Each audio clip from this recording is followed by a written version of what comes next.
SI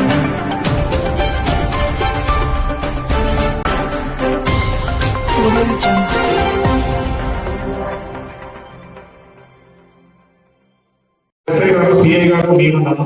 మీరందరూ కూడా రేపు కానీ ఎల్లుండి కానీ వచ్చి మా దగ్గర కూర్చొని ఒక కమిటీని ఫామ్ చేసుకుని ఆ విధంగా ఈ సంవత్సరం నుంచి ఒక పద్ధతి ప్రకారం అంటే 3 రోజులకు కొంతమంది, 5 రోజులకు కొంతమంది, 9 రోజులకు కొంతమంది, 13 రోజులకు కొంతమంది, 20 రోజులకు కొంతమంది వేసిన వాళ్ళు ఉన్నారు పోయినసారి. ఎందుకంటే పోయినసారి నేను ఎస్బీఎం గురించి చూసిన నేను 20 రోజులకు 25 రోజులు కూడా నిమజ్జనం చేసిన సార్. ఆ విధంగా చేసేటటువంటి పరిస్థితి బాగుండదు, అది భక్తి అనిపించుకోదు. కాబట్టి మీ అందరూ కూడా నేను విజ్ఞప్తి చేస్తున్నా, ఒక డేట్ డిసైడ్ చేసుకోండి. డేట్ నేను చెప్పడం కాదు, మీరే డిసైడ్ చేసుకోండి. 5వ తారీఖు, 5 రోజులుగా, 9 రోజులుగా, 11 రోజులుగా మీరు డిసైడ్ చేసుకొని చెప్పండి. ఆ డేట్ రోజు ఒక మంచి భక్తి భావంతో నిమజ్జనం చేసినట్లయితే చుట్టుపక్కల ఉన్నటువంటి పబ్లిక్ ఎవరైతే ఉంటారో అన్ని విలేజ్లలో ఉన్నటువంటి పబ్లిక్ అందరూ కూడా ఇక్కడికి వస్తారు. ఆ ప్రొసెషన్ ని ఒక భక్తి భావంతో అందరు విలేజెస్ కూడా అందరూ కూడా తిలకిస్తారు. అంతేకాదు ఈ ప్రొసెషన్ ఒక అద్భుతంగా జరిగినప్పుడు ముస్లిం సోదరులు, క్రిస్టియన్ సోదరులు అందరూ అక్కడ వాళ్ళ యొక్క స్టాల్స్ పెట్టి వాటర్, షరబతు ఇవన్నీ కూడా వాళ్ళు సప్లై చేస్తారు. ఒక మంచి భావంతో, మంచి ఆధ్యాత్మికత తోని మంచిగా మనము వినాయక నిమజ్జనం చేసుకున్నట్లయితే మనకందరూ కూడా మన నాగర్కర్నూలు పట్టణానికి ఈ గణేష్ ఉత్సవ కమిటీ కూడా మంచి పేరు వస్తుంది. అదే కాదు పట్టణ ప్రజలందరూ కూడా మంచి పేరు వస్తుంది. కాబట్టి ఈ సంవత్సరం నుంచి మీరు ఒక మంచి సంప్రదాయాన్ని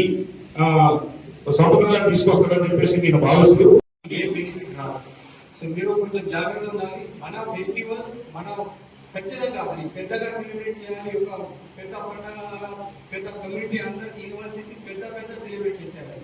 అన్నెసరీ మన మస్జిద్ ముందు వెళ్ళి అక్కడ సౌండ్ ఏర్పాటు చేయాలి, అన్నెసరీ ఇబ్బంది పెట్టాలి. ఎవరిని ముందు నుంచి వస్తే వాళ్ళకి ప్రొవోక్ చేయడానికి ఏదైనా సౌండ్ పెట్టాలి. తర్వాత వీళ్ళదు నాకు మన ప్రొసెషన్ ఉంది అది గణేష్ ఫెస్టివల్ అప్పుడే కూడా ముస్లిం కమ్యూనిటీ వాళ్ళు కొంతమంది హిందూ టెంపుల్ ముందుకు పోయి, హిందూ కమ్యూనిటీ ముందుకు పోయి అక్కడ ఎక్కువ సౌండ్ పెట్టి డిస్టర్బెన్స్ చేస్తారు.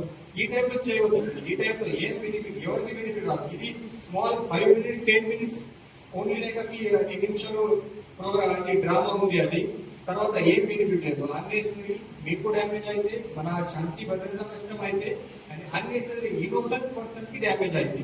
మీకు తెలియదు, మీరు ఏదైనా చిన్న పని చేస్తే మీ అన్ని ఫ్యామిలీ సఫర్ అయితే. ఒక ఇంటికి ఒక పర్సన్ పైన కేసు అయితే, ఒక పర్సన్ పైన ప్రాబ్లం అయితే అందరు ఫ్యామిలీ మెంబర్స్ సఫర్ అయితే, ఒకటి పర్సన్ కాదు. సో దాని గురించి మీరు ఆలోచన పెట్టి ఈ కంపల్సరీ మన ఈ శాంతి భద్రత ఇక్కడ మన నాగర్కర్నూలు డిస్ట్రిక్ట్ లో ఉండాలి. ఇప్పటి వరకు ఏదైనా అంటువాడి ఇన్సిడెంట్ ఇక్కడ జరగలేదు. నా అనుమానం ఉంది, ముందు కూడా జరగలేదు. ఇప్పుడు కాదు, 5 years 10 years కూడా నేను చెప్తున్నాను, ఇక్కడ ఏదైనా అనే అవకాశం కూడా లేదు. మీరు ప్రశాంతంగా అందరూ కలిసి ఒక హైవే లాగా ఉంటే కంపల్సరీ మన ఈ అన్ని ఫెస్టివల్స్ ఇక్కడ ప్రశాంతంగా కంప్లీట్ అయితే. నేను రెగ్యులర్ గా చెప్తాను, అది పెద్ద మహంతరు సంతలు చెప్పారు. మీరు ఆలోచన చేయండి, ఒక దివాళీ ఉంది. దివాళీ మన హిందూ ఫెస్టివల్ దివాళీలో ఇంగ్లీష్ లో చెప్తే ఏ స్పెల్లింగ్ వస్తే లాస్ట్ EIWALI లాస్ట్ 3 words ఉంది. ALI దివాళీలో లాస్ట్ 3 words ఉంది. అలీ ముస్లిం నేమ్ ఉంది. తర్వాత మీరు రంజాన్ ఆలోచన చేయండి, రంజాన్ లో స్పెల్లింగ్ ఉంది RAMZAN, స్టార్ట్ ఇక్కడ ఉంది RAM రామ్. సో మన ఫెస్టివల్ లో కూడా అది పేరు ఉంది. అది మన దివాళీ ఫెస్టివల్ లో ముస్లిం పేరు ఉంది, ముస్లిం ఫెస్టివల్ లో మన హిందూ పేరు ఉంది. ఇంత అందరూ కలిసి మన ఇప్పుడు వరకు చేస్తున్నారు. అందరూ ధర్మంలో టీచింగ్ ఒకటి ఉంది. అందరూ మన హిందూ ధర్మం కానీ, ముస్లిం ధర్మం కానీ, క్రిస్టియన్ ధర్మం కానీ అందరూ అది పేద మనిషి ఎవరు మన గురువులు ఉన్నారు, అందరూ ఒకటి మాట చెప్పారు. ఓన్లీ వాళ్ళ డైరెక్షన్, వాళ్ళ ప్రోసెస్ వేరే ఉంది. లేదా అందరూ లాస్ట్ అల్టిమేట్ సాల్వేషన్, మోక్షం అందరూ సేమ్ ఉంది. దాని కాబట్టి అన్నెసరీ రిలీజియస్ హిందూ ముస్లిం అని